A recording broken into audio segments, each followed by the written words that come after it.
Good afternoon. See, call and answer works in Toronto.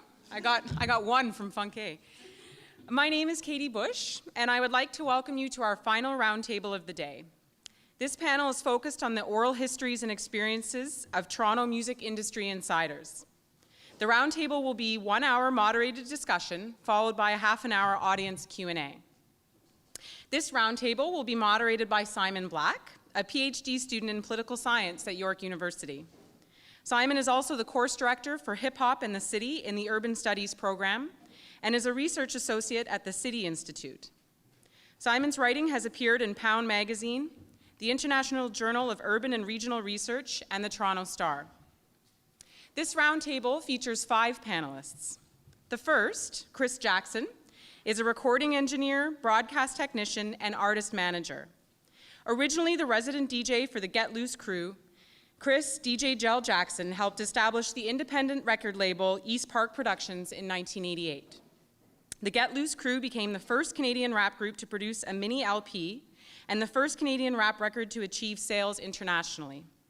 Jackson is currently the senior creative director at East Park Productions, a recording engineer for the CBC's Glenn Gould studio, and the artist manager of MC duo Perfect Strangers. Chris currently helps run the hip-hop monthly Big Ticket. The second, Dalton Higgins, is an award-winning journalist, pop culture critic, music programmer, broadcaster, filmmaker, and author. It's a lot of hyphens, Dalton. Dalton has contributed to the CBC, Much Music, Harbourfront, Now Magazine, Toronto Star, The Source, and Vibe Magazine. Higgins is the author of 5 books on popular culture and hip-hop, including Fatherhood 4.0, Hip Hop World, Much Master T, A VJ's Journey, Hip Hop, and his recent work, Far From Over, the first biography of Drake.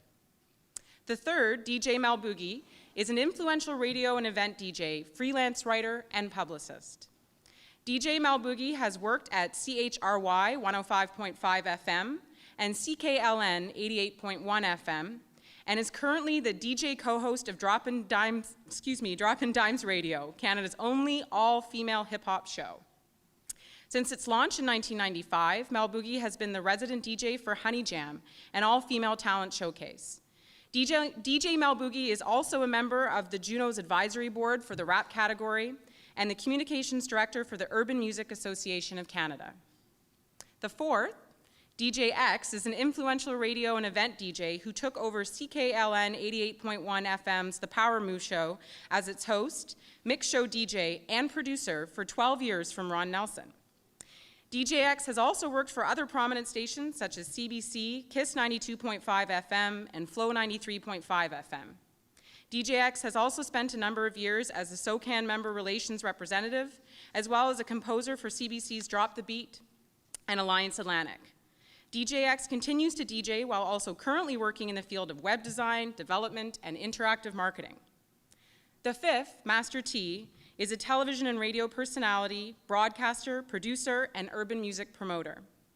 As a VJ for Much Music, Master T helped fuel the growth of hip-hop, soul, dance, and reggae throughout Canada via his hosting of such legendary television programs as Rap City and DeMix, formerly X10 DeMix. Master T has also done notable work intended to deal with the issues facing Canadian youth through interactive programs such as The Real Deal and numerous speaking engagements at high schools, colleges, and universities. Needless to say, this is a very impressive panel of men and women who are doing a lot in the city of Toronto. So without any further ado, I'll turn it over to Simon. Thank you. Can you hear me? I'm a little bit starstruck right now. I grew up with all these people of tremendous influence on my life in hip-hop culture in Toronto.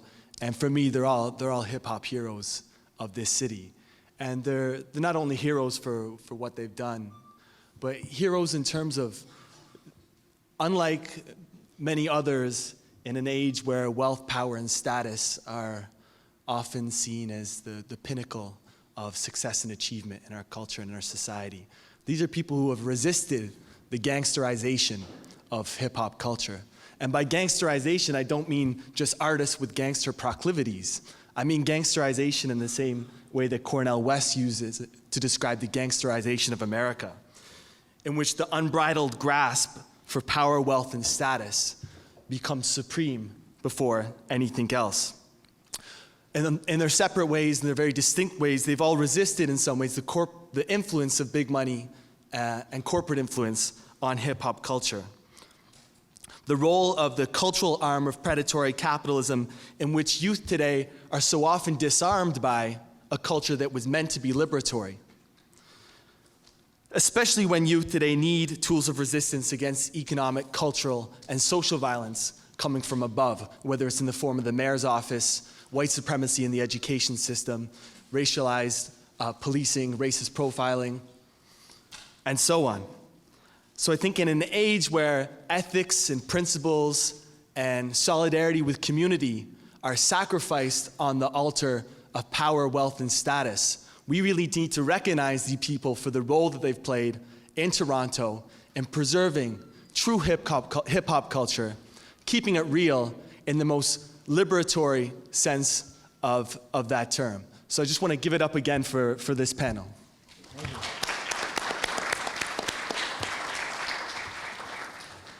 So we start with the first question, and we're just going to go down the line, starting first with Chris Jackson. How did you become an industry or media professional, and what were your early experiences in hip-hop like? How did I become? Well, I fell in love with hip-hop just as a music, and I know my time's limited, but as far as become a professional, I remember being in a recording studio once recording somebody, and he brought a friend with him, and this was maybe like 3 years ago or so. And his friend's like, wow, man, like, this is amazing. Look at this studio and the console, and like, how do you know all this, and how can I do it? So I tried to explain to him, well, you know, you gotta have a passion for it. School helps, you know, go to school, get some education. I said, you know, there's a lot of steps to do. And he said to me, yeah, but what is the fast track? Like, how can I just do it quickly? And I said, bro, it took me over 25 years to sit in this chair. Right? So I think it's how did I get involved? It was just a passion, and then my passion led to a profession, and when you have a profession, you become a professional. Right. Right? So right. It's all love. It starts from love. If you love music, if you love cooking, anything you do, right? You keep doing it, and you get to that next level, you become a professional chef, or you become a fashion designer. Right? So for me, I got started just the music. I fell in love with the music. It was something I could relate to. It educated me. That's really what got me, is it gave me a sense of self, some identity, right? Some purpose. And now I'm here sitting next to you, so that's what's up. Yeah, all right. Dalton. Yes. Okay, for me, because I wanted to cover, because I'm pretty chatty, you know, like as you, some who know me might have picked up. So I want to be very brief here. How I got involved, I guess the so-called, you know, music industry or what have you, is for me, it would be through osmosis, right? So I grew up in a neighborhood in Toronto that is affectionately referred to as, Eglinton and Oakwood, Eglinton and Marley. People call it Little Jamaica or Little Caribbean or what have you. It's a place where you can get the finest, you know, jerk chicken, rice and peas, that kind of thing. And so this is a neighborhood where you found some of the earliest black music retentions, right? So for a lot of people here that come from the Caribbean, maybe also continental from Africa, if you needed, vinyl records, back in the 70s, so there are a couple spots you go into in Toronto, right? One is at St. Clair and Vaughan, and the other's on Eglinton, and it's called Monica's, okay? So that's where I grew up, and it's there to this day. It's called Monica's, if you want to get a little bit of sort of black music history. This is where so most immigrants from elsewhere went to get you needed your reggae music fix, you needed your soul music fix, some calypso. They used to carry Zouk records there as well, as far as, Haitian, they used to carry everything. That's where you got your fix. So I just happened to grew up in that neighborhood. And now what that meant is everybody used to sort of cluster around Monica's records and on Eglinton around where Raps is and all that. And what that meant is, Michie Me, who was here before, a lot of hip-hop icons and heroes and sheroes, that's where I know them from. I know, Michie Me when she was Michelle, you understand? Because everybody used to come on Eglinton back in the days, right, in the 80s, right? So that's kind of where my start is, just kind of being in the mix, growing up in that neighborhood. Also, too, part of it, too, is for some of the younger folk in here, roller skating culture. Okay, so this is a big deal when we talk about some of the early, hip hop since its inception in Toronto. It's roller rinks, right? So it's sound systems, Sunshine Sounds, who are still doing stuff to, people from, Ebony Sound Crew, Eddie Williams, DJ Quincy, Willie D. There was a lot of roller rinks, a lot of sound crews, sound systems, like you all study and research, this idea of reggae sound systems and then hip hop sort of mimicking that. So it was a lot about sound systems and a lot of sound systems playing out at roller rinks. Right? So for me, it's hanging out at roller rinks back in the days, you know what I'm saying? So there, where the Eaton Center is now, Young Dundas Square? So right over there used to be a roller rink there called the Terrace. So a lot of people that were into black music, funk and soul at the time, a lot of funk obviously, and early hip hop, they went roller skating. That's what they did. We didn't go to clubs, bars, we went roller skating, right? So, and then, a skate palace and roller world, like there's a bunch, roller world in Scarborough. So that's kind of how I ended up as far as, it's roller rinks and just growing up on Eglinton Avenue West. As far as the media thing, I'll be very brief here. What I found out is, I was talking to DJ X about this. Basically, there's this African proverb, it's about the lion until the lion speaks. You're not going to know, you're not going to get the real story. So as far as documenting the culture, it's so important. These types of initiatives, the CBC Hip Hop Summit that Chris led and I, worked on, is the documenting our culture. Harry Allen from Public Enemy said something very interesting about, okay, there's going to be rappers, producers, publicists, DJs, and all that, but who's documenting the culture, right? If you don't document it, it's like it didn't exist. Okay, so I'm here to essentially, remind people that there's a DJ X and he held it down for many years and is still holding it down. There's a Mel Boogie, dropping dimes, there's Master T. That's my role in all of this, right? Not so much as a hip hop practitioner, but to document it. And so future legions of urban music, so-called urban music, how do you say, people are into it. They know that it existed, So that's what I do. Right, yeah. right. Okay. Mel. Yeah, how do I follow that? I kind of got into hip hop, into music from my dad, who was and is an avid music collector, avid record collector. And back in like 79, 80, he brought home 2 records from New York. One was The Breaks, and one was Hip Hop. I can't remember the title. Escapes me now. Yes, yeah. But he brought those home, and he also brought home 2 broken down turntables for me and my older brother at the time to not touch his stuff and just play music on our own turntables. Right. Growing up, my older brother Wes and my younger brother Warren, we always used to listen to Ron Nelson. And I never made the connection of actually being a DJ at that time. But when I started going to high school, I went to high school with a group called Brass Monk, and Agile and I became pretty tight, and he used to let me practice on his decks. Again, I never made the connection that a girl could be a DJ, because outside of Spinderella, I had never seen that before. Once I started going to York, I volunteered at CHRY, and 20 years later, I'm on this panel. Word. All right, thank you.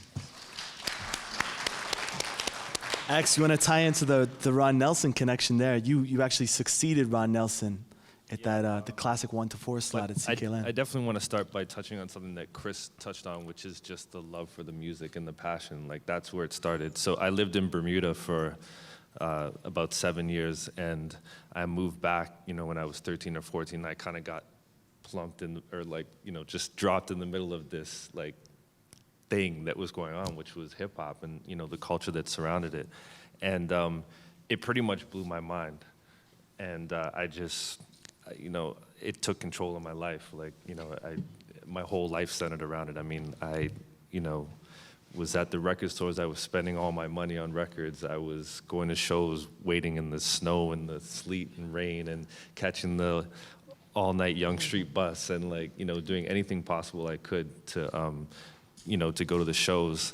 And that kind of led to me wanting to play the music. So if you love something, you want to figure out the other things that kind of surround it, like how you make the music and how you play it and so on and so forth. So I started, practicing as a DJ and, buying equipment and stuff. And I ended up becoming one of the best DJs in the country in terms of tricks and stuff. I competed in the DMCs and came runner-up to a guy named Jamon Strong, who was Rumble's DJ at the time. And because of that, the radio DJs kind of cited me, and so I Mastermind actually asked me to be on his show. He used to do a show at CHRY back then. And so I did the show with him for a while. And then we fell out because it was like, you know, two young male egos trying to take over the world. And it was his show, and he's basically like, you got to go. And, you know, so then I had known Ron Nelson just, you know, through the industry, actually through a family friend. And I was crying tears when, you know, Mastermind said, I can't work with you anymore. So I called Ron to like, what do I do? You know, and he's like, forget about him, man, come do my show with me. So that's how I ended up at CKLN, which at the time was pretty much the flagship show for hip hop. And, you know, I had a long run on there, you know, for 13 years. And I rode the wave of hip hop, which was, you know, probably the most incredible thing of my life, you know, just riding that wave. And then Flow came along, and I applied and got the job there and started working there. And from there, KISS scouted me. They called me and offered me a job. I ended up there. And they flipped and turned into Jack FM. And so I guess that was, you know, you talked about being professional, you know, that was kind of I mean, I'm still professional in what I do. I still DJ all the time and stuff, but just being in the media and being really in the forefront, that was kind of my run and how it all came together. There was, you know, some other stuff along the way. You know, I've produced a lot of music. I was the composer for Drop the Beat, and I've, you know, produced records for Mishi, Dream Warriors, Nasty Howie, YOK, a bunch of different artists along the way. So it was just, it all started out a you know, a love of the music. I wanted to kind of do everything I possibly could to be involved in it. You know, I wanted to play it, I wanted to make it, I wanted to just be a part of it. And so my love led to being a professional. Right. And T, your entry into hip hop culture and also into the industry itself. You know, coming from a very strong musical West Indian family, my father was, you know, played all kinds of music at home, reggae, rock, jazz, a lot of jazz. So it was, you know, and a lot of the jazz he used to play to put my brother and I to sleep. So, you know, I had a real strong love of just, you know, different types of music. So that was really, really important for me.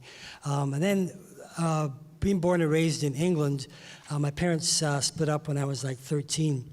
And my father moved to New York to live with his mother in the Bronx. And so, you know, at the time living in England, my dad would, you know, kind of have us come over. My brother and I would go to the Bronx. And it's interesting because I was watching this show the other day. There's a whole series, I think, made in the 70s, made in the 80s, made in the 90s. It's this whole series. And I was watching it the other day, and I was just having like flashbacks of like looking at the commercials and go, damn, I actually remember that commercial, which is kind of scary from like 1970, whatever. But then also seeing just images of New York. And I remember going to New York and like walking down Tremont. And you like at the time, whatever song was huge, would just be played by every single store. So it was almost like just a wall of a sound of that popular music. And at the time it was, you know, Grandmaster Flash and the Furious 5. And I remember, like, you know, coming from England, you know, these little straight pants, and I had my little British accent, and me and my brother walking, just going, man, this is so cool, isn't it? You know, and you know, at the time it was just like, you know, and I didn't realize, because there was a certain, at the same time I was there, you know, visiting, there was also the element of being in New York, and, you know, you just couldn't just, you know, walk around and just, you know, my dad reminded us, like, you know, over there, you don't move, you wait for me, you do this, and, you know, bang, don't look in a car ever again. Well, it's a Cadillac. Bang, don't look in a car ever again in New York City. And so you learned that part, but also just the feeling and the energy of hip hop and the music at the time, rap. It was just a beautiful thing for me, and so it was kind of like entrenched on that level. But in terms of getting into the media, In high school, I wasn't the most perfect scholar. I mean, in grade 11, I took 7 credits, passed 2. The 2 I passed were media classes, and thank God I took extra credits earlier. But to the 2 media classes, and I was like, hey, this is cool. Then I actually got into volunteering at the local cable station. And then, going on to working at MTV, which was actually Channel 47, the multilingual station. I used to do stories for a show called Black World at the time. Then 1984, Much Music launched, and I actually went to Much Music as a videotape operator. But also I was a very frustrated actor. I wanted to be a thespian. I was the next Sydney. That's right, Sidney Poitier. That's what I thought I was. And then my wife, brought me back to reality and said, 5 years you're going to be on the air at Much Music. And I'm like, yeah, okay, whatever. And 5 years to the day was when I actually presented my pilot and went on the air to, at the time, host Extendamix. And the rest is kind of history.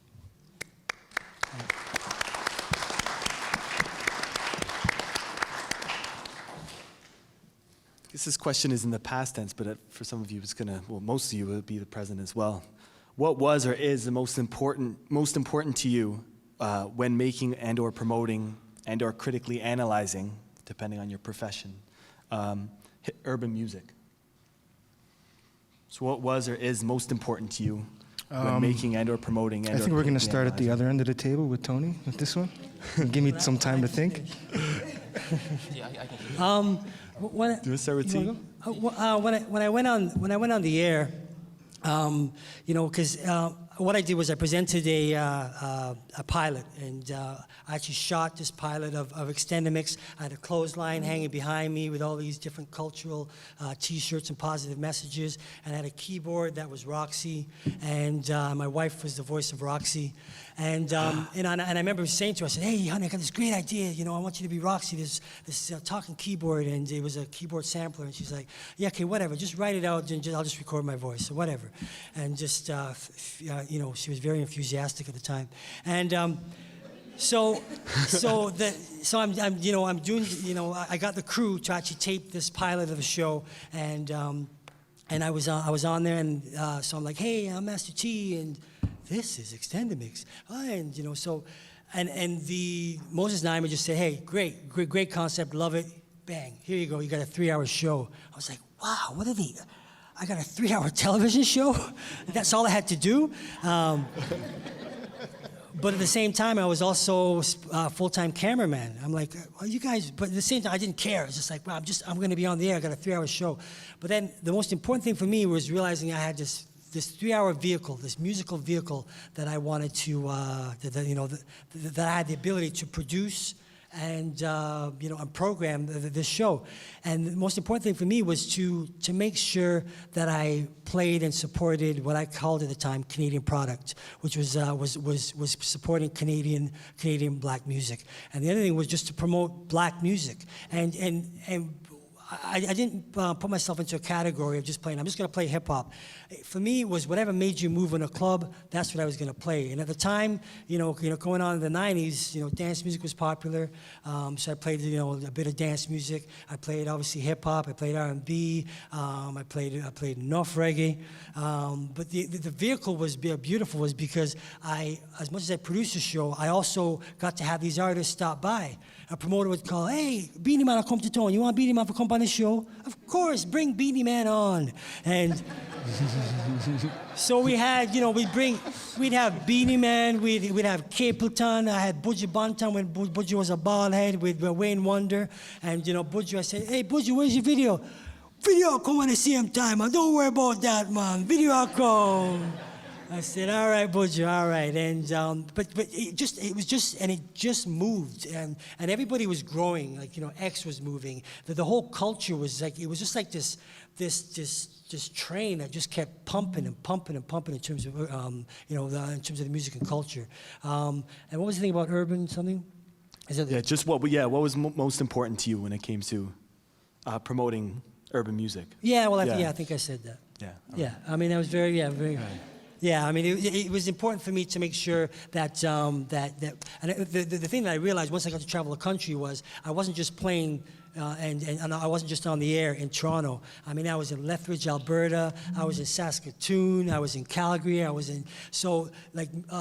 The show became not only their video show, it became their music. It was like, DJs would come in and call in when Dave Campbell was on the show, and they'd want to know, hey, what was that track he played underneath? So it became a much bigger vehicle than I even anticipated. Right.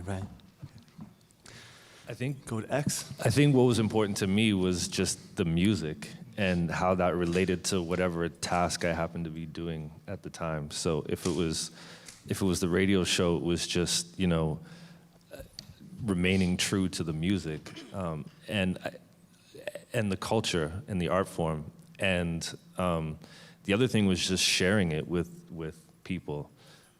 So I think that's why the radio was just great for me, because it was my chance to just share what I loved with everybody else. And that's such a natural thing for a human being. I mean, if you love something, you want everybody to know it, and you want to share it with everybody. So just sharing it, I mean, I had the radio show. It was kind of my job to bring stuff to the people, and sometimes not even stuff that I liked. I mean, sometimes I didn't like everything I played, but I felt a duty to kind of put it out there, so that people could hear it, and again, just sharing it. But most of all, it was just about the music and remaining true to the music. I mean, I had such blinders on back then. I didn't want to hear about any other genre. Don't talk to me about, don't talk about rock. Don't talk about even reggae back then to me. Don't talk to me about R&B. Don't talk to me about anything. Right. It was just hip hop straight down the line. I opened up a little bit as the years went on, but really I was just blinders on, hip hop. Don't talk to me about anything else. Right. So the music was important to me. That's what's up. Mel. For me, in addition to the music, I've always been very aware and very respectful of the fact that I'm one of the fortunate few to have a show on college radio. And because of that, it's not something that I take very lightly. Every week we'll have a different guest from either Toronto, from somewhere in Canada. We had MOP a few weeks ago. We've had J. Rue the Damager. I think it's my role to give artists a platform to get their stuff out, especially for the Toronto artists that we see all the time. As great as it is that we have, these commercial stations that play urban music, as an up-and-coming artist, it's so hard to get out there, and I think it's the responsibility of the college radio DJs to give that support to the artists out there, not just the male artists, but being a female DJ, I definitely try and seek out female artists and give them that extra platform and support wherever I can. So that's what I look for. Right. Dalton. Yeah, for me, my whole role in this sort of hip hop puzzle, I think it's to bring a sort of a critical analysis to the culture, because sometimes for me it seems like it's sorely lacking. It's this idea of not being afraid to call the kettle black, white, South Asian, First Nations, right? Asian, Eastern European, Australasian. It's sometimes a bit lacking. As a cultural critic, my background is as a hard news journalist, right? So the first story I got paid for, Now Magazine, I had a relationship with Now Magazine for 10 years, and I still, an ongoing, but it's just less frequent, is some of the first pieces I wrote, while I was at York, because I went to York, right? Brap. I went to York, and and basically, I think it was 1995. The first story I wrote, had nothing to do with hip hop, but it was an opportunity at the Ontario College of Art and Design, when it was still OCA. They were closing down this great visual arts gallery, and there was a sort of a student uprising, protest movement brewing, and that piece of reporting on the culture is very attractive to me, right? It's not for everybody, bringing that critical analysis. So if we see rampant misogyny, whatever it is, homophobia, anti-black messaging, it's not everybody that will want to tackle these hard, touchy, taboo topics. But it's something I enjoy doing, and also too, as a cultural critic, you're not, like my role is not really really I'm not in this to make friends, you know?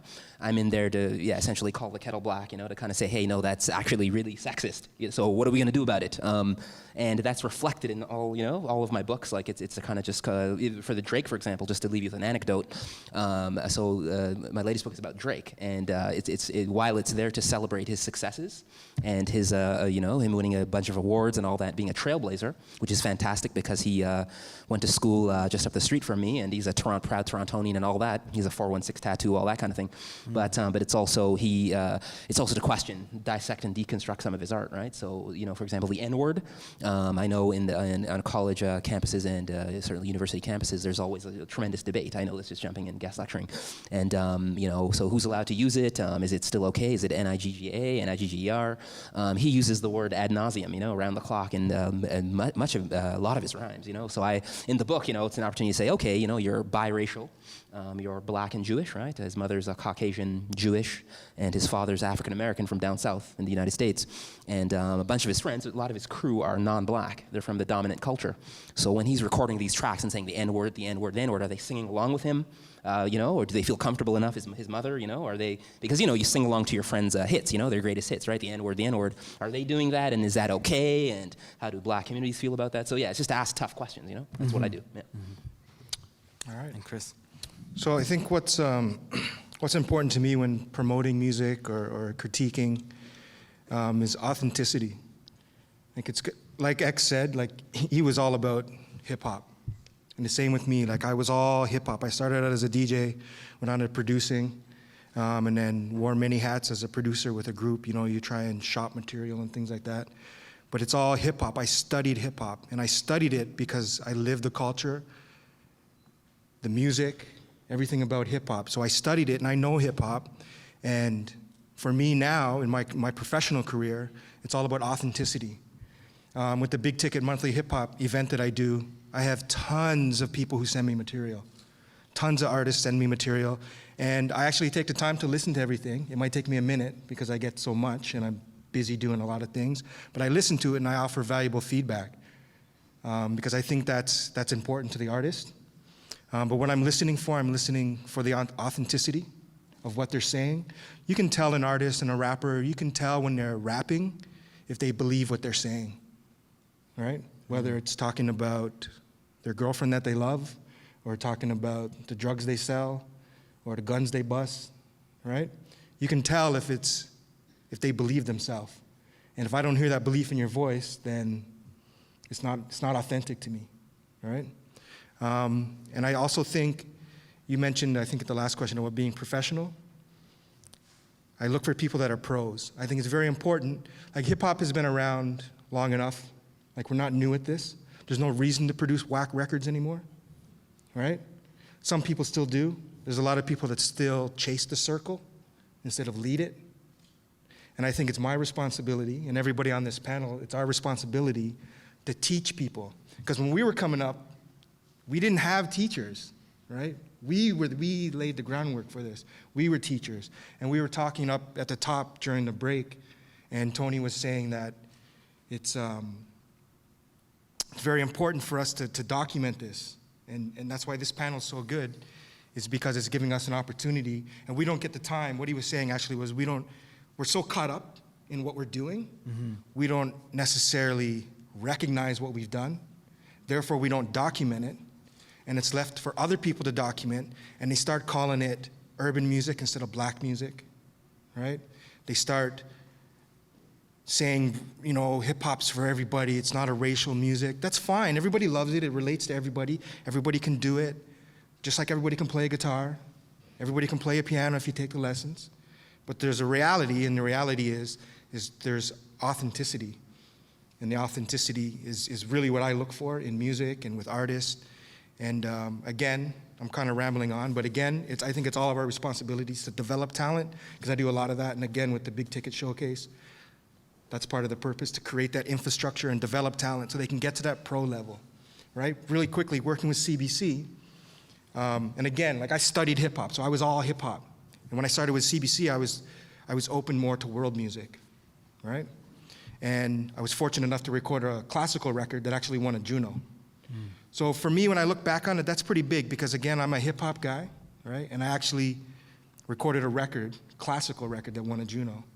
So I think what I'm trying to say is, like, if you have a passion for something, just keep doing it. There's, like, I know you have specific questions to ask, but there's things that we need to, like, relay to people listening. And for me, it's all about your passion and, again, your love. I'm going to keep going back to love. Like, if you really love something, and if you're passionate about entertainment or about music or about hip-hop, just keep doing it, man. Just keep doing it, and you'll get that career and you'll get to that professional level. And there's people like us now who can provide you with guidance and give you that extra boost that you need, or that information that you need. So when guys send me material, and it's kind of, you know, it's a little fucked up, because when I was shopping records back in, like, the late 80s, early 90s, right, people were looking for certain things, right? And I was told enough times that, oh, it's good, but we're really looking for the next Wu-Tang. Of course you are. I'm looking for the next Michael Jackson and Prince, right? Of course. But what is authentic about what they're doing? What's different that's going to keep them ahead of the circle instead of chasing the circle? Like, everybody's chasing Drake's ass right now, right? There's so many people that come out and sound like him, but that's because that's what the corporations want, because that's what's hot and going to make them money, right? But it's so much deeper than that. Just be authentic and be yourself, and listen to people who have experience and have something to share, right? And just be a pro about it. Bring it to the next level. Introduce yourself properly. Compose your emails properly, because those are the ones that are going to get pushed to the front, right? Rule number one, I was telling Dalton the other day, because he knows, he sports a big ticket and he knows how it's going. And he said to me, so, you know, you must get a lot of material and artists that want to get put on. Yeah. And I do. But rule number one, show support, get support. It's really that simple, man. You know what I mean? Guys call me all the time, oh, can I get on your next big ticket? Well, you know what? The next 3 months of my big ticket are booked. And just wondering, have you come out to see what the vibe is, to support it yet? Nah, man, I'm too busy fucking smoking weed and making music in my bedroom, right? No, that's not pro. I'm just being real, call right? me out like I hear that? a click, right? But I'm just being real, right? Like, there's a lot of people out there that think now, because we have this technology, we can all compose music on our laptops, that you're a rap star. You're not. There's so much. You're not. I'm sorry. There's so much more to it. But anyway, I'm done. Something I want to pick up on something you said for to kind of segue into the next question. One of the things I discuss in my course is how the term urban music has been used to erase the fact of hip hop as an Afro-diasporic cultural form. What did you back then, when you were first getting involved in the culture, what did you understand by the meaning of urban music, and how has that changed? Well, I think when I first got involved in the music, it wasn't classed as urban music, really. It was classed as black music. And then black music became urban music. Then urban music, there became an R&B chart. Then there became a hip-hop chart, right? And really, it's pop music now, right? People still use urban music. I guess that's the polite and friendly way to describe black music, I guess. To be honest, I was really confused by the term urban music. I didn't know, because you look up urban in the dictionary and it gives you a description of urban. But I think the dictionary's description is different from the reality of what corporations and the industry is trying to describe it as. So to me, I mean, it's all, like, I know what's good, right? You can put whatever label on it you want, but the term urban kind of confuses me. And I think it's important that we teach people what's really good. And yeah. Right. Dalton. Yeah, absolutely. Yeah, the urban, that designation to describe away, rap music and R&B, soul, et cetera. It's a problematic term only because it wasn't invented by us. It wasn't invented by the people. It wasn't invented by the practitioners. It's an invention by corporate. Like Frankie Crocker is a radio DJ, WBLS. So essentially, urban is a euphemism for black, right? So it's a more polite way of saying black. So in radio, let's go back. But Frankie Crocker, he was the late Frankie Crocker, actually.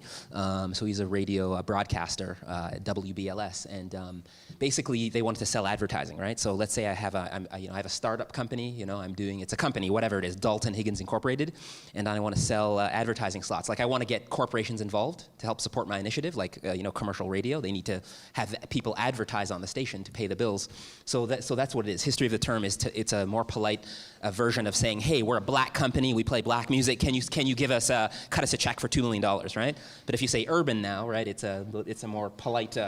That's the history of the term, right? It's Frankie Crocker, WBLS, and then corporations greatly enjoyed that terminology. So when they're wanting to do partnerships and solicit monies and generate revenues, if you say, yeah, I'm doing something black, for some people that not so. We have a very not so great history around civil rights, certainly in America, in the West, and around the world. So when you say something black, I'm doing a black business, are you going to support me? It scares away some people, non-black communities, right? Due to our horrible civil rights situation. So that's what it is there. It's a real problematic. Just to go over something Master T said. It's a real dicey, problematic, ambiguous term because urban music, if you're over the age of, 30 or something, or 35, black music, urban music, what is it? Like house music, T is a house music head, right? Okay, electronic music. No, that's just what he is, straight up. He's a house music junkie, okay? And house music is that's hood music, do you understand? It's like low-income, celebrated, black gay communities invented. In Detroit, you have techno music, right? Which comes from the hood as well, right? When we talk low-income environment, Detroit is not far from here. So urban music, when people say, yeah, I'm doing, if you're over 30 or 35, when you say, yeah, it's urban music, I don't, it can be gospel, it can be, Haitian zouk, it could be reggae, it could be soca, it could be calypso, it could be, right, electronic, techno, house music. I'm not exactly sure what that is. So for that reason, it's problematic. Also, to touch on something Chris said, this idea of a textbook definition of urban, it's a densely populated area. That's what urban is, right? And when you say you live in an urban environment, it's not about it's where this is where Latin American communities live. This is where black people. It's supposed to be a densely populated neighborhood. If we were to have something like a rural music forum, the history of rural music, what the hell, what does that mean really, right? As far as I don't know, it's just something to think about. The history of rural music, Yeah, but also to some other issues I have, I think, I'll just wrap up quickly. I think now, I don't know if you all saw the recent Billboard Music Awards, where Miguel, he jumped and landed on the woman, he almost decapitated, whatever, the woman in the pit. But this whole sort of dumbing down, this whole urban thing, it's comparable to the speaker here who said, it's just the human race, it's not about race, it's the human race, that kind of thing. What that tends to do now is, the guy Gangnam Style, Psy. Psy Gangnam Style. So I don't know if you all noticed this, but his Gangnam Style was nominated for Best Rap Recording. Did any of you all notice that? Yeah, at the Billboard Awards. It just happened just a couple weeks ago. Yeah, he was nominated. Gangnam Style was nominated for Best Rap Recording. Okay, so these are some of the issues when you kind of do this sort of bland, inoffensive, ambiguous urban music thing. Organizations like certainly Grammy Awards, Billboard, yeah, they have it's all this weird nominations, like in your that's not black music, it's not rap music, it's not R&B, it's not soul, and it just confuses things, So yeah, that's it. Wow. Yeah, I think Dalton really captured what I was thinking. The word urban wasn't used to describe rap music when I was coming up, and it's just something that kind of came, a term that kind of blanketed black music altogether. It's less scary to call something black music. I'm promoting black music. I'm a rapper. Mom, I'm a rapper. It's scary, and using the word urban just makes it more palatable, easier to swallow. She works in the urban music industry. It's softer. It's less scary. So. Yeah, I don't have much more to add than that, but it's definitely something to think about. And the fact that Psy got nominated for a rap award at the Billboard Music Awards in 2013, it just shows that I think industry is confused about what rap music is, and the fact that it's getting even more diluted. So something to think about. Right. X. Yeah, I think they've said a lot of the things that I was thinking as well. But, when I started, that term wasn't even on the radar. Mm-hmm. And again, I had blinders on. So even if it was, I probably wasn't paying attention. It just became a thing where if somebody said urban, you knew what they were talking about, It was that umbrella. But other than that, I mean, again, I was kind of focused on the task at hand, and I didn't really care what people were, calling it, to be honest with you. Yeah. Right. T. Yeah, I'm kind of echoing what everyone else has said. I mean, I used to, you'd have reporters, do interviews with you for whatever media outlets, and and the term always used to be, was urban. Yeah, so you host an urban show, and I'd say, yeah, I'm playing a lot of black music. Yes, the urban stuff, the urban. Yeah, we just played a whole bunch of black videos and the urban, and it made it, for them obviously, it made it very comfortable, and it was also, I think somebody mentioned it too, in terms of, for parents at the time, because it was much safer for Johnny to be listening to, hey mom, I'm listening to urban music. Okay, Johnny, that's okay. And it goes into, what? There's an MF and there's an N word in there? Who's screening this music? And so yeah, for parents at the time, and it crossed all kinds of different areas. But I remember too, I used to get into all kinds of different debates when I would do the show, do my show, and that's one thing about we're all sitting here. We talked so much, like even off camera, we run into people, and there were always debates about the music and the culture and this, and everyone was all really very passionate about it, and that was always a big thing, because you're almost considered a sellout, as a black person, if you said, yeah, I'm urban, and it's a brother would say, yo, check yourself, man, you're black, you're doing something black, and so it was always it was always up for debate for sure. I just wanted to add something. Sure. I think it was very much an industry term, like kids back then would just call it what it is. If it was hip hop, it was hip hop. If it was house, it was house. If it was R&B, it was R&B. But if you were talking to somebody in the industry that wanted to put an umbrella on everything, then that's what they would use. Yeah, it's that corporate control, like they need to sell it, right? And we all touched on that, like what's the easiest way to sell it? Well, let's just call it urban music. Right.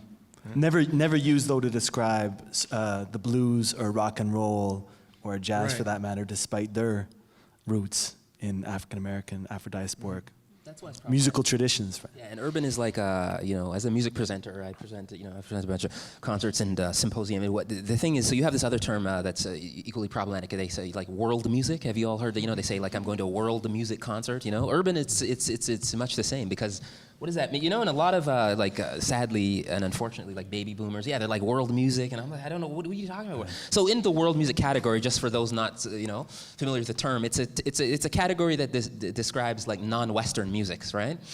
So when you go to a concert, let's say South Asian music, traditional classical Indian music, and it's like sitar or tabla is being played, it's like that gets lumped into the world music category, right?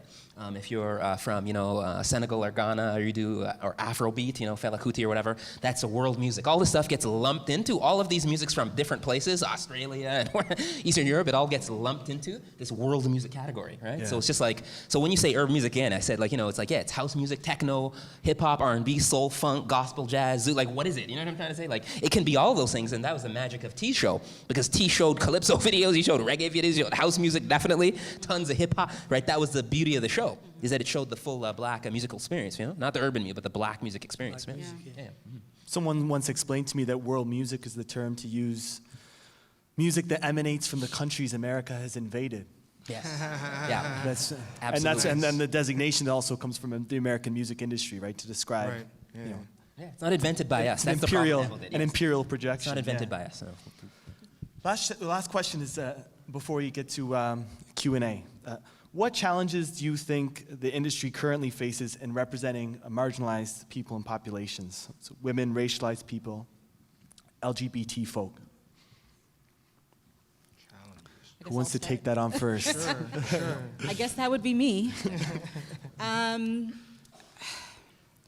As far as women and hip hop, there is still a lot of misogyny and sexist language and behavior that's acceptable. Like at work yesterday, a girl told me, she was quoting a 2 Chainz song, "All I want for my birthday is a..."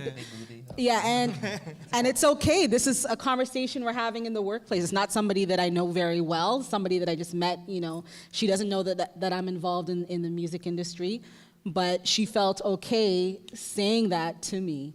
And back in the day when I was coming up, as far as hip hop was concerned, there were those types of lyrics, but there were also the Queen Latifahs and the Moni Loves and the Public Enemies, and there was a balance. It wasn't just all that one type of music. There's definitely an issue as far as the whole misogyny thing is concerned, and also the acceptance of homosexuality in hip hop. It's the two don't go together. Having an all-female show that plays hip hop, that's always been a big question. Like, my sexuality has been questioned. Like, how can you be a DJ and be straight? like people question that. Right. And it's just interesting. If I was a dude, I'm sure nobody's ever questioned DJ X.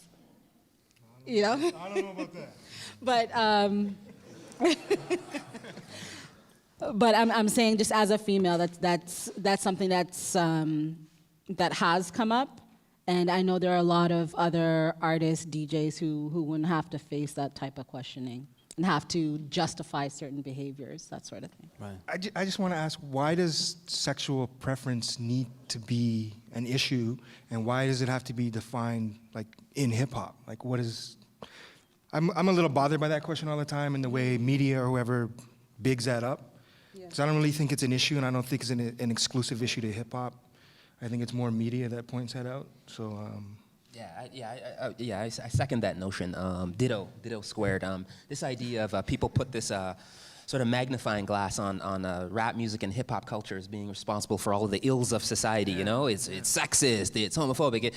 You know what? The broader society is equally, if not more, homophobic, sexist, misogynistic, like, you know. So just you go out there and do your own independent research. All right, you don't need me to sit here and tell you that. When you're a young African Canadian woman and trying to rise up the ranks in some corporation on Bay Street or whatever you're doing, and the door gets shut in your face, like some friends of mine. So that's not. I don't know if hip hop is responsible for that. Or, you know, I think there's some other things at play. You know, so what I would say to the question though is I think that we need to be doing a better job. This is you know, I came in, you know, as critical analysis. We all need to be a lot more critical, because what I find is, when I said I didn't come in, I don't do this to grow my friends or followers base. I don't really care about that. What I find is in the industry is we have this idea. There are a lot of critics now that are like, or pseudo, quasi critics, and they're in the industry to grow their have more friends or something. So they're not very objective. They're not neutral, impartial, right? All those things that hopefully reporters and critics and academics are supposed to be, right? Is to get all sides of the picture, and then have people determine where the culture needs to go. So I think we as a hip hop community, I think that's kind of and human beings in general, right? Is we're not here to kind of just say like you hear a rapper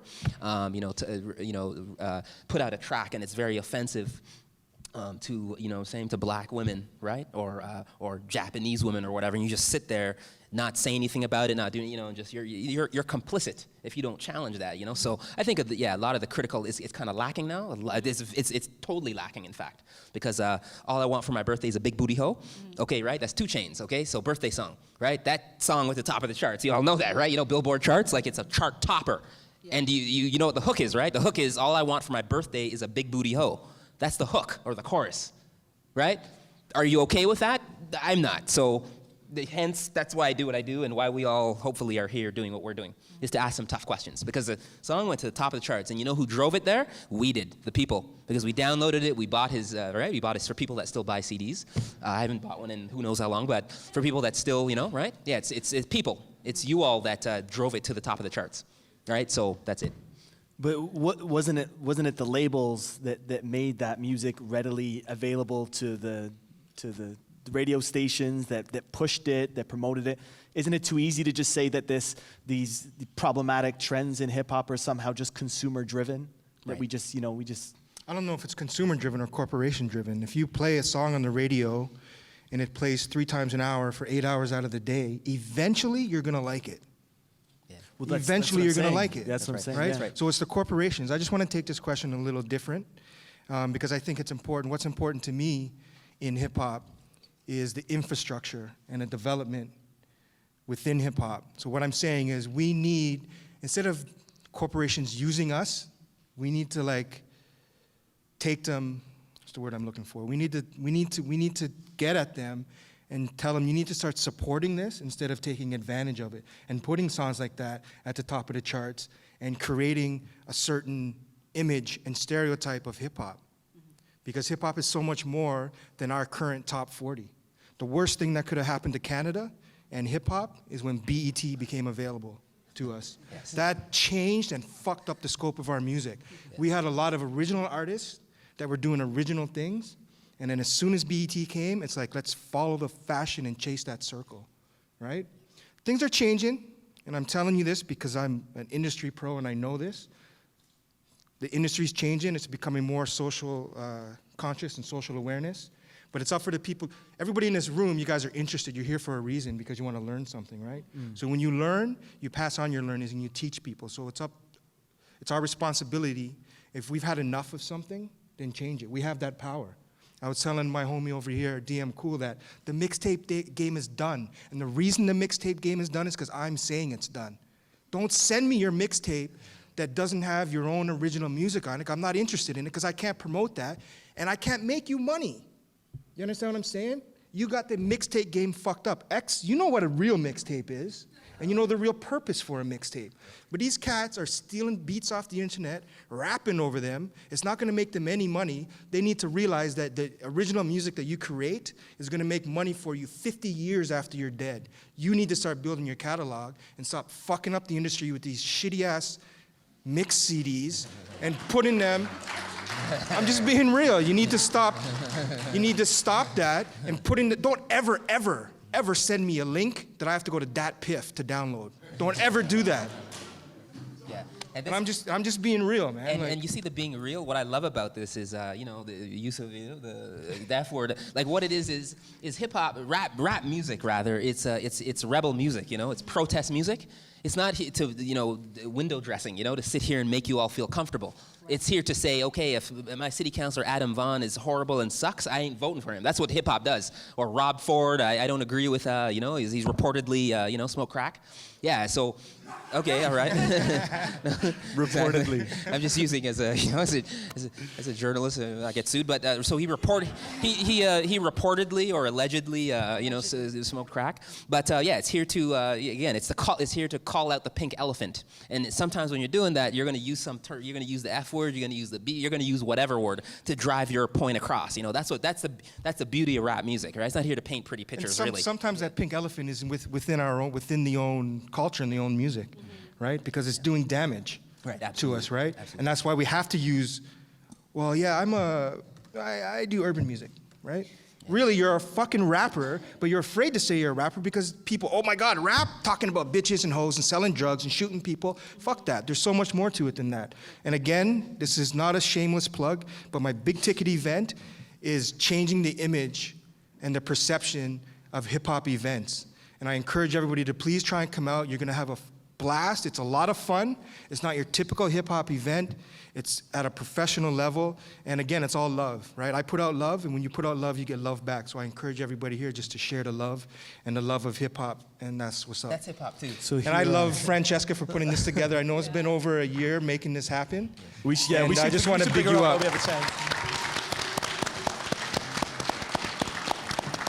So, T and X on that last question. I don't think we fully kind of hashed it out.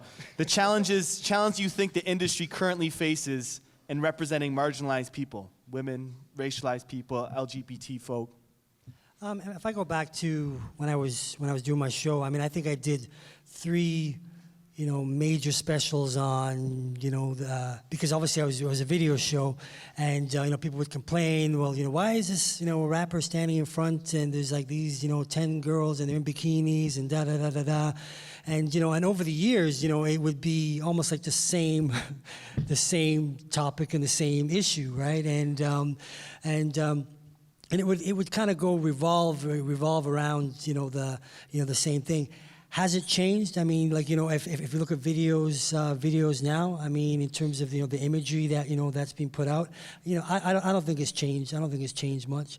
I think it's something that people want to see the change, and people want to it's a point of discussion at certain times. But I think the bigger machine and the bigger powers that be, in terms of the corporate end of the industry, like I believe has to change, but that's it's a difficult position, because it's about this rapper's going to do his thing, he's going to make X amount of money for us, da da da da da da. But I think what's great is that this generation has the ability to put out their own messages through social media and on a positive light on all areas of different things. And I think that's the difference that these guys have that our generation really didn't have.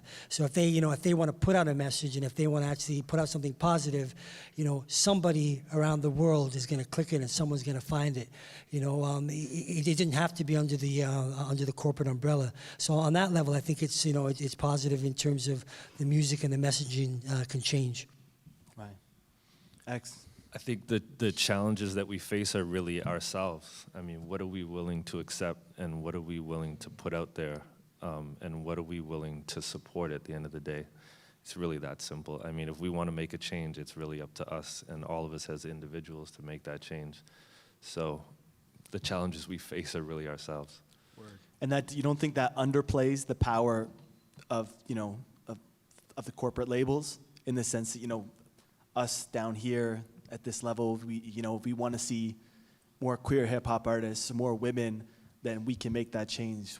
How do we then engage, I guess maybe at a political and a social level, with that broader structure that does so much to kind of condition what both the music looks like and well, who consumes it. We just do it, like, especially in this day and age. I mean, you don't need the corporation anymore. I mean, it's everything you could ever possibly need is out there now. I mean, you can make your own money, you can throw your own party, you can release your own single, you can make your own video right in your own house, out of your own basement, that same bedroom that Jel was talking about where you're smoking the weed. I mean, you can do it all right from there. We don't need the corporations anymore. That shit's dead. It's over.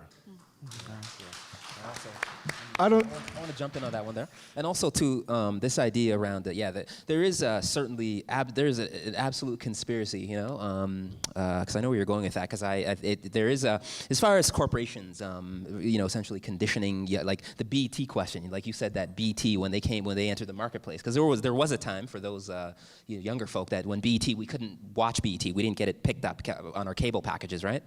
So we had to rely on Tony's show, Master T, his show Extended Mix Much Music, and that's what we did. There was no BET. So corporations, like, it kind of goes right back, like as far as what you can do, be the change, like I agree with what you're saying, be the change, that consumer piece. The reason I said that is that sometimes we feel powerless, we feel like we just take in the information and we're powerless, but we're not though. Like Dead Prez, they have a song called Turn Off the Radio, Turn Off That BS, like there are a bunch of if you do not agree with what MTV, whether if they're not representing your interests, whether people even care to watch MTV, which many people I work with in youth I mentor they don't give a crap about what's on Much Music MTV nor BT, as like X said, to be honest, as far as millennials, they don't really care.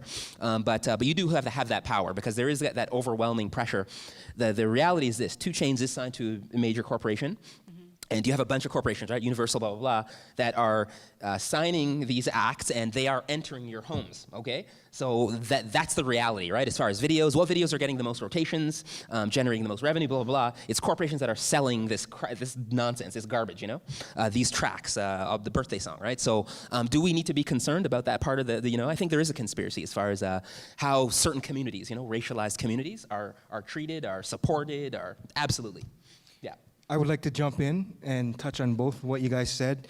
And first, it's very important to understand that we went from fighting the power to like big booty bitches or hoes or whatever you said. Do you understand what I'm saying? So this is real, that the corporations and the powers that be realize that We can't have a generation of educated black folks fighting the power. Let's dumb them down and put out all this dumbass hip-hop that's ignorant and talks about all those ignorant issues. That's why all of a sudden it was like Public Enemy and all those political groups fell, and the rise of all that ignorance shit came up. Because the corporations are like, we can make money off of this, and we can control the minds of a generation. And that's real talk. That's not no conspiracy thing I'm saying. That's just real talk. And like X said, it's up to us to like say, okay, you know what? Enough is enough. Like, and we have the power to do that. I do disagree with X, though, saying that we don't need the corporations. I think we do need corporations because to create infrastructure, you need money. And to get the money, you need the teleses, you need the bells, you need the, whatever the corporation is, you need to, they can exploit us and take our money and put rap in their commercials so we'll buy their phones or whatever, right? But where are you supporting my event that I'm paying artists to perform because they deserve to be paid because of the craft that they've invested in? Right, so I think we do need corporations, and But they still ain't giving us any money. Yeah, right. it's getting there, right? But we got Well, you know what? Okay, I mean, I'm probably digressing a little bit, but I actually put together this show called Connects, and it was I had a pilot on City TV, and because I felt, you know, again over the years that like black music, you know, black culture, you know, still wasn't seen. You know, it was seen in every other different culture, and I knocked on it. I said, first thing I said, man, I went to City TV. They gave me the half-hour slot on a Saturday, and they said, all you got to do is get some corporate sponsors. This should be no problem. Master T knocking on people's doors, they're gonna roll over. So I figured, okay, black people, you go to any basement, you go to any club, there's always a whole of Heineken. Yep. So knocked on Heineken's door, said, hey, you know what, can you know, I'm doing this event, and you know, I'm doing this TV show, I'd love to get your corporate sponsorship. Are you crazy? Yeah. You know, and like every corporation that I went to that raped and pillaged our community that I thought would be just like a shoo-in, not a dime, you know, and that's a whole other issue. That's a whole other black experience. But that's a difficult thing because and then, you know, our community always said, go to Mr. Chin, go to Mr. Chin, Mr. Chin have the money, and you know, and it's like, you know, he can't fund everything, you know. But like, you know, people say, oh, well, Western Union, go to Western Union, and as a friend said to me, they'll give you a pen, and they'll give you a rag. And they'll give you a plastic bag to put it in. But you know, but can you give me some money? Hell no, they ain't gonna give you no money. So yeah. So I mean, that's like I said, it's a whole other issue, and that's why I feel, you know, the corporations are definitely not supporting what we do. They've been ripping us off from time. Yeah, but we can't give up the chase, though. Right? No, I'm not saying we don't. What we have to do is we have to empower our own selves. We have to have our own financial. Well, that's the beautiful thing. Our own financial basis. That's to me essentially what we need is like I was telling you guys before, is to control our own destiny and have the power and the ability to do it. Because the minute we knock on their door, yeah, I mean, but look at who we're knocking on the doors. I mean, like in terms of media, I mean, Bell, right. Shaw, you know, and Rogers. I mean, you know, and then if you go up the corporate ladder, yeah, we may be in all the call centers, you know, answering all the phones and doing everything else. But you'd be hard pressed to find a woman, a female executive, and people of color high up. Right. And that's where a lot of the challenges comes in these corporations. The beautiful thing with hip hop now is that there are people in powers of position that can make those decisions, and we do have to make things happen for ourselves. For example, Click, I don't know if he's still here, but he runs the Stylus event. And that's an award show for DJs, right? And he created that. He came up through the ranks, and that's something else? He did individually. And who else? Yeah. So that's a big deal. Huh? Right. Yes. And so you tell me who went on the corporate knocking doors? No, exactly. And for those people who don't know, he is a person of what? He's a white guy. And did he get all the corporate funding? No, we actually I have had people of color go for sponsorship for us, and I've had people that aren't of color go for sponsorship and have brought us sponsorships. So it's been on both sides of the fence, you know? But I agree. I think the best, I've always used this as a great I'll never forget seeing KRS One at CMW. It must have been like 5 years ago or more. And he broke down this whole scenario of sponsorship and corporations. And it made me really realize how far behind we are in Canada. He talked about how when back in like 1989 or something like that, sponsors would come to him being, hey, we want to have you, sponsor our Nike, or, he had the I'm Still Number One song, which was a big song. And he was like, fuck all these corporations. They don't know nothing about hip hop, and I'm not letting them rate my shit. So he never took any sponsorship endorsements that came his way back then.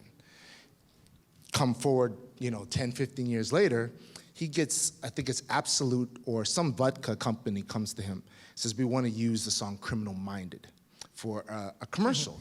He's like, oh, you just want to use my gangster shit, da-da-da, and he's really pissed. And the guy's like, no, hold up. I know all your music. I have all, this is the people from the actual liquor company saying, no, I'm a fan.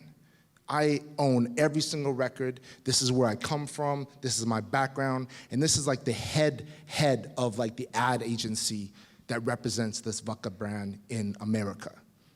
It's somebody came from the actual community who understands the actual culture, saying to him, nah, I'm not trying to pimp your shit out. There's a reason why I'm using this song. This is the dialogue, this is the direction, this is how this commercial is gonna be. And he all of a sudden started to realize that the community that he came up with all now run these companies. In the United States, States. yeah. And they are in a sense of power where they can make a difference. Exactly, and that's what we need in to do. Canada, Canada, that's not the case. Exactly. We don't have a lot of people from our community who are running ad agencies, running media companies. So it's very hard to walk in and try to say, oh, let's get involved in this type of event or in this type of project, because you have to do a whole educational thing with these cats. Right. You have to make them feel like, oh, it's this way. You got to use proper words that make them feel like it's not a certain cultural thing. You got to make them feel like, no, this is a world thing. Mm-hmm. So that's why we got words like urban and all these type of shit, just to make them feel happy. Mm-hmm. You know what I'm saying? Yeah. So we got a little bit of shucking and jiving too. There's a lot of shucking and jiving, but you know what? If you can get the money, at the end of the day, it's for the community, and you got to do what you got to do to make it happen. And that's, as long as you ain't bending over, you know what I'm saying? And doing what isn't right for you, and you could rest your head at night and know that you're doing the right thing, But I think the one thing I wanted to say is I do think, I worked in the music industry for record companies for a long time. And the one thing I will say is I don't think the record companies are at the point where they were in terms of the manipulation the way that it was. I really truly believe now it's not so much about going out and plucking something and force feeding it to people. They are now looking for the stuff that's already hot, and they are taking that and bringing it to people. It's not so much about looking for the big booty hoe. The big booty hoe songs are already there, and they're popular online before they even get board. Mm-hmm. So the corporations aren't the ones birthing this anymore. It's the community that's birthing it. That's the real. They just take it to another level, yeah. But hopefully, hopefully we can address this I have to move on to questions because we're running out of time. We can pick this up, but there seems to me to be a feedback loop, right, between consumers and then corporate control, and to disentangle the two is very difficult. Mm-hmm. So we can open up for our questions, and I'm going to aim for gender parity. So we'll go, man. I'm going to just jump off what you said, actually. That's exactly it. I like this saying, everything can be complimented and everything can be criticized. And I truly believe it, because hip-hop got to the point where it's like, oh, we grew, and then we used to be the marginalized, disenfranchised voice and the minority, and then we became the majority, and now we're the mainstream, and now half of us hate. You're not hip-hop unless you got to a point where you hate people in hip-hop.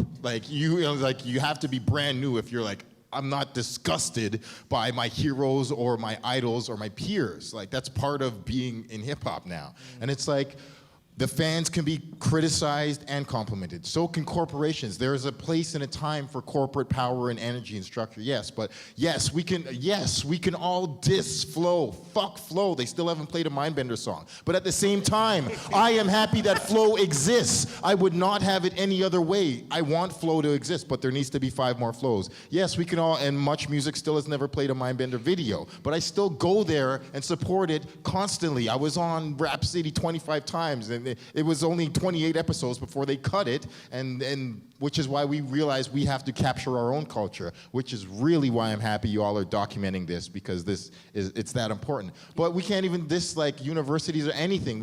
Everything can be complimented and criticized. But I wanted to say all that to say, like, we've all, like, especially Tony, I tried to be the next you. I had George Strombolopoulos take me in my box of resume with a petition with 200 names on it to try and continue the legacy you did. And they were like, oh, no, I don't care about you, Mindbenders. Because, I was thinking for myself, stupid me.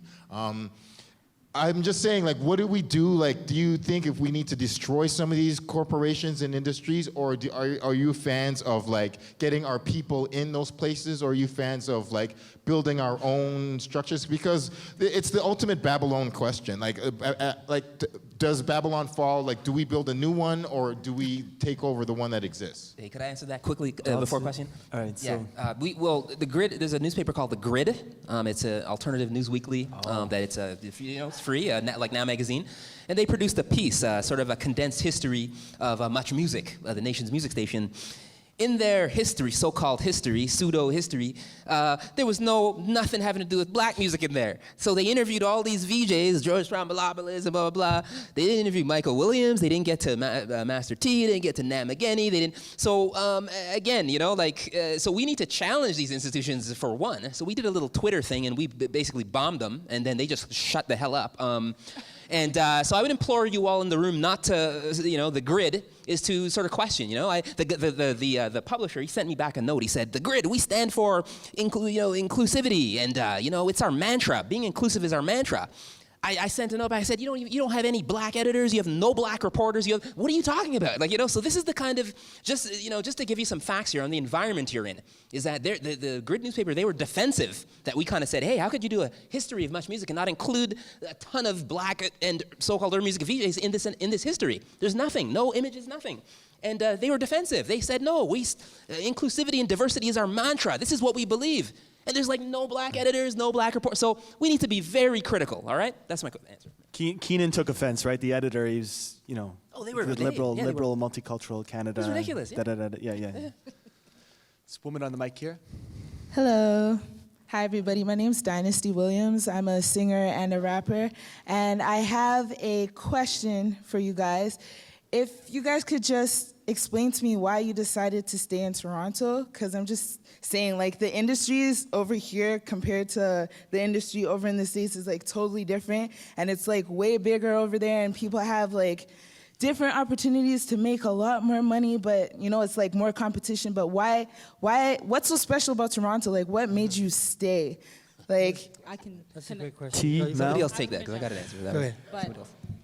We got to answer that one. As a DJ, I have small children. I got married when I was young. My whole foundation is here. I've been DJing on radio for 20 years. I've been told by my counterparts in the States that, Mel, if you were doing 25% of the work that you're doing in Toronto, down there, that could be your 9 to 5. You wouldn't have to have another job. And maybe that's true, but I stayed because, like I said, my foundation is here. I know a lot of people who have gone to the States and have come back because it wasn't this overall mecca that they were hoping that it could be for them. But that's my own personal story. So, and I love my city. And since I'm here, I'm not going anywhere. I'm going to do everything that I can to support the industry, support artists as much as I can while I'm here. T, you want to jump in on this? Yeah, I kind of echo what you're saying there. I mean, one fortunate thing about working in Much Music was I got to travel, all over the world and all over Canada on Much Music's dime. So that was actually good. And I also realized that, I really really love Toronto. And if I was in the States, I would be huge. It'd be like Master T, Will Smith. Like that's how big I think I would have been. But I know I probably could have had opportunities in the U.S. But I also realized, it's funny because I've left much music. I left much music in 2001. And it's like I'm almost re-energized. There's something buzzing because actually we were talking about what we're working on, and I'm actually working on something. And I was like, I got to keep it on DL, and I got to kind of keep it. And X is kind of looking at me like, what's wrong with you, man? Like just tell me what the hell it is. And but there's something about what's happening here that my wife and I were working on this project, and it just fits into what I believe my next chapter is in Toronto and in this country. So for me, it's not over. I still feel energized, and I still feel, granted, I didn't feel that way maybe a couple of years ago, but at the same time, right now, that's what I feel. I feel energized again, which is cool. Sorry? I'm going to tell you. Just like I told X, it's gonna come. Can't share it right now. Hey, it soon come. Soon come. All right, it soon come. All right. I just want to say, real quick, as an artist, you may see more opportunity for you in the States, but there's also a lot more fish in that sea, right? So Maestro did it. He went to New York after his first record popped off, went there for his second record, kind of flopped, right? So it's tough. Just continue to do you, and eventually the circle will come around to you, and you'll be the popular top 40 stuff, or you'll be the popular cycle as long as you continue to do your stuff, whether it's here or there. And I have can I add, very quickly, a shift has taken place too as far as, in my book, Hip Hop World, I talk about the shift. So people, our generation, if you didn't sound like you were from New York or West Coast, in the later part, it's like you weren't hot, Now a seismic radical shift has taken place where Drizzy, Weeknd, people are looking to hear for inspiration now. So let's be aware of that, right? How many New York rappers, or the real heads here, how many New York rappers from New York are popping off, you know what I mean? Outside of like how many, right? Can you name any? And Mindbender, who's a hip hop. Yeah, exactly. You see what I'm saying, though? So you could go to New York. Yeah, you can go to New York or go to these places, but New York rap, as far as the independent, it's not even that hot. People are looking to hear for inspiration. That's what I talk about in my third book, Hip Hop World. And that's that circle, man. Yeah, you know what I mean? People are looking to hear for what's hot. Yeah. So I think we have time for maybe one more. If it's quick answers, we could maybe be able to fit two. I don't know. So one question over here. My question is for Dalton. And I'm interested to know what you think about Macklemore, whether that's hip-hop or not. Macklemore? Because you said hip-hop is rebel music, and he has a lot of messages in his music, and it's anti-consumerism and stuff like that. But for me, I don't know, maybe it's his rhyme structure. There's something missing there. So is that hip-hop? Yeah, Macklemore is technically, I guess, one would consider Macklemore hip-hop. What's hip-hop about Macklemore to me is the song that blew up on the charts called Thrift Shop. As he's talking about basically as far as low income, right? So when we talk about the history of why, wearing baggy clothes, that whole thing, wearing certain, it's rooted to a low-income environment, Why he's hip-hop to me, I don't particularly like his music, but that Thrift Shop, my daughter, she put me onto it, is that he's talking about basically going to, like you go to Value Village, Goodwill, Salvation Army. It's going to secondhand clothing outlets and putting together fresh gear. You see what I'm saying, though? That's part of what the whole structure. And to me, that's hip-hop. You understand? That's very counterculture to make a song about thrift shops and shit. You know what I mean? Like, really, truly. Because a lot of people are doing it. They go to Black Market on Queen Street, and you know what I mean? That's hip-hop to me, right? Like it is punk, or it's rebel music. It's taking, pins and putting together outfits and doing whatever you got to do to put, yeah. So that's hip-hop to me. But I'm not a Macklemore fan at all, no. All right. You have a microphone over here. Back to a woman. Gender parity. You're up. Amanda? Oh, you're not asking a question? Okay. All yes, right, I just then. have a quick question. Okay. So for artists like P. Rain and Perfect Strangers here in Toronto that create positive and influential music, how do you guys feel about artists in Toronto and North America in general that glorify gun violence and heavy drug abuse? Do you guys feel that we should look at their tracks as a concern to maybe social problems and stuff that are happening in our communities as hip-hop enthusiasts and as fanatics, or do you think that we should just kind of sweep them under the rug and just ignore them and differentiate them between real hip-hop and gangster rap? How do you guys feel about that? That's a good question. I think we have to remember that hip hop is entertainment, right? So I can go watch a comedy movie, I can watch a drama, I can watch a romance, and the same with hip hop. I love a good party record, right? I'm a big 50 Cent fan, right? So I think it's up to you, really, and what you want to do or what you're trying to teach or pass on. Like the Perfect Stranger CD, for example, you can play that with your kids in the room and feel comfortable because there's no swearing on the whole record, right? So it's all about what you want and what you want to get out of it and what you want to teach, I think. So it's really up to you to make that decision. Because again, and it's what you relate to. Like I relate to a lot of different music and topics and what they're saying, but it's entertainment. So for me too, it's about how are you flowing, how are you putting your words together, is it witty, or are you just talking shit, all right? All right, I think we're out of time, so I'm gonna have to close the floor to questions. There's so many boos. Sorry. So just give it up for, we have time, we have time? One more? All right, one more. York security is gonna get real in a second, so you know how that is. York, we're very progressive until security rolls around, and then we'll see. All right, one more question. Just one question. That was really powerful, first of all. Like, I feel energized totally by the discussion, so thank you. I wish more professors taught that way. The students would never get bored, for sure, in the classroom. But what I want to ask, basically, I know Master T and Dalton, you're familiar with reggae music. I'm a big fan of dancehall music. I would like to know your opinion. Do you think dancehall music is becoming increasingly like American hip hop, and like the distinction between those two genres is almost none, or it's minimal? Or I'm thinking like, you know, Tommy Lee and Popcorn and Movado, you know, those sorts of artists, which I'm a big fan of. But the sound, you know, especially the instrumentals, very electro, 808s, all that, it's there. So, do you think it's a good thing or a bad thing? That's all I wanted to ask, so thank you.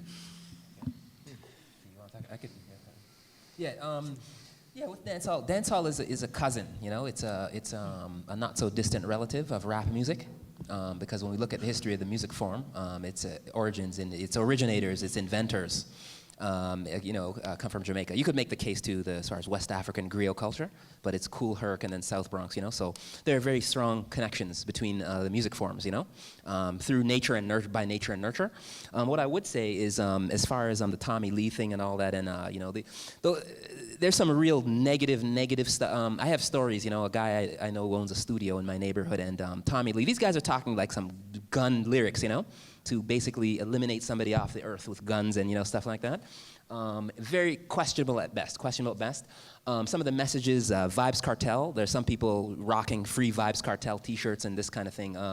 But Vibes Cartel has some, I think, issues maybe around racial identity and skin bleaching things, you know. So this was a gentleman who at one time or another, you know, was, black, dark complected, chocolatey brown, and then all of a sudden, there's some skin bleach kind of like, so these messages, they're sending some very horrific, questionable messages, I think, to music, dancehall fans in particular, and just to society in general.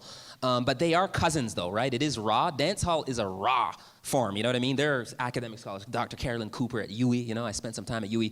It's a hardcore, it's harsh. It's from, as you know, we would say here in the West, the hood, you know? It's not there to, it's not there to paint pretty, you know? Or neither is the blues music, neither, it's there to kind of talk about, put a mirror to reality. That's kind of what dancehall music is doing, you know? And that's what rap music is doing. So if you're offended at that mirror being put to reality, then maybe listen to another music form, you know, but that's what it's there from. It's coming from a Garrison in Kingston. You know, my background, father from Kingston, Jamaica. It's, when we talk about young people here, you know, I mentor, they talk about things are rough in the Rexdale and Doomstown and all that, right? One of my youths are, you know, Mahmoud.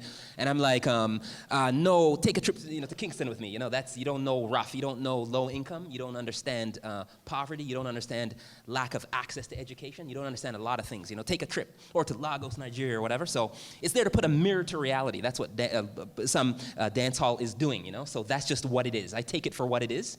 Could it be cleaned up and more conscious dancehall? Absolutely. Yeah.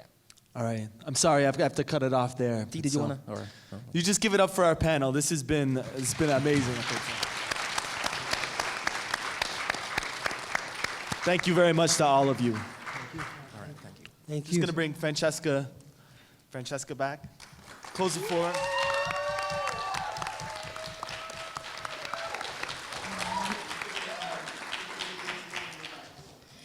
So I'd like to thank you all for coming. Today was a wonderful day, and I guess what it proved to us is that there's just far too much to tackle in a single day in 4 panels, whether they be academic or practitioner or media professionals. But I'd like to close today, obviously, with some closing remarks. But before I begin, I'd like to take a few moments to acknowledge Mel Boogie, and the reason for this.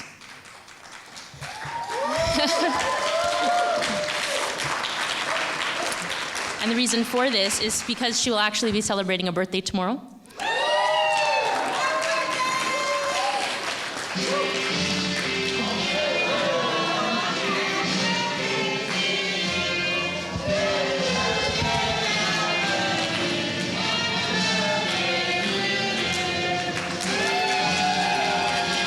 So you can put it on.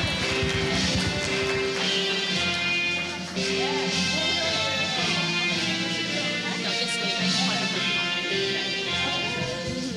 Thank you so much. No problem. No problem. Happy.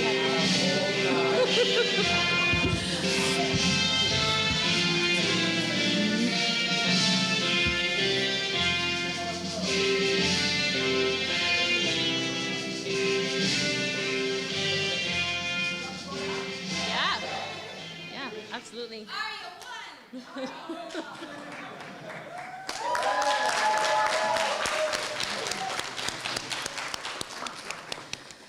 So it's on behalf, I guess, of the entire room, we really do wish you a wonderful birthday, and hope that you have a fantastic weekend. So I'd like to kind of take a few moments to just give credit to all those who helped put today together, because there were many people behind this entire project. So today would, of course, not have been possible without the generous sponsorship of York University's many faculties, institutes, and departments. And so I'd like to take a few moments to acknowledge each of them. The first of which are our 2 major sponsors, the Harriet Tubman Institute and the History Department, who have offered us many levels of support, but who have, above all, and most importantly, supported and celebrated our vision for today's event.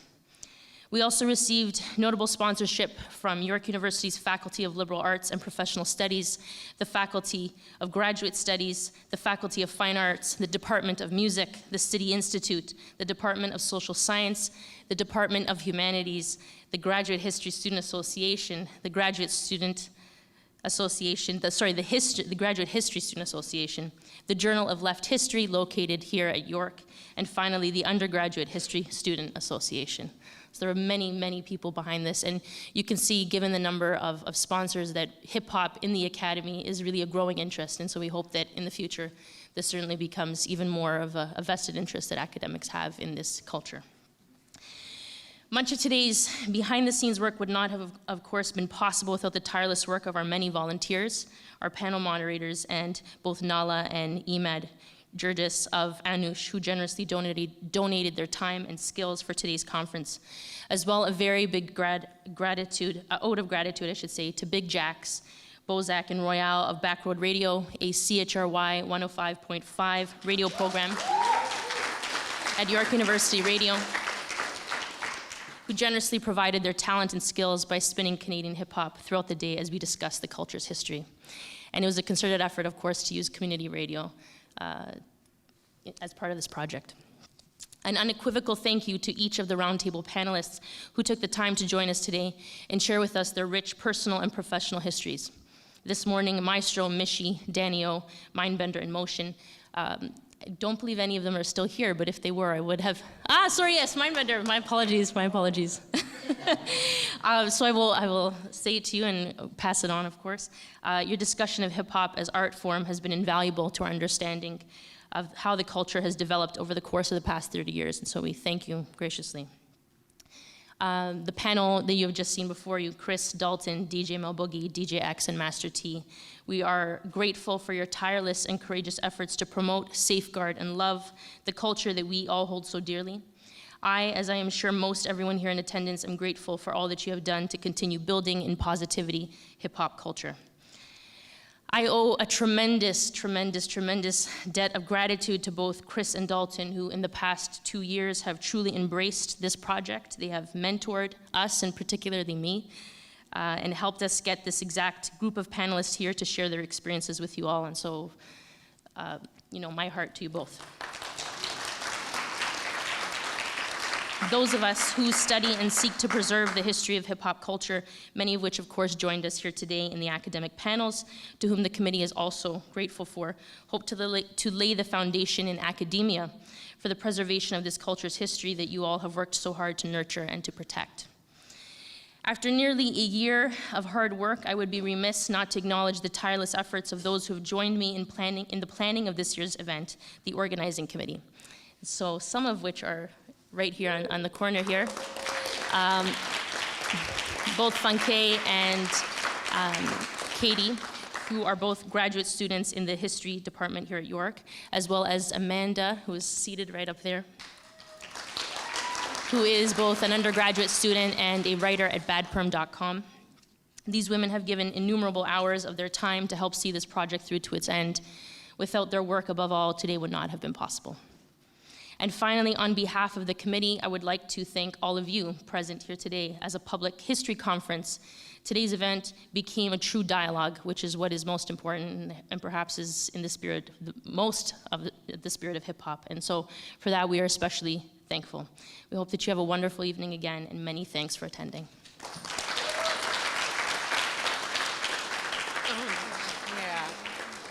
Obviously, before we let Francesca slink away, we owe Francesca for the day that she worked an entire year to put together. And we're especially grateful, Francesca, for your tenacity, your dedication, your refusal to take no for an answer when you ask the question. But more importantly, we really owe you for your dedication to art and learning and fighting oppression in all of its disguises, and your passion and compassion. And we have all benefited from this rare combination today. So thank you, Francesca.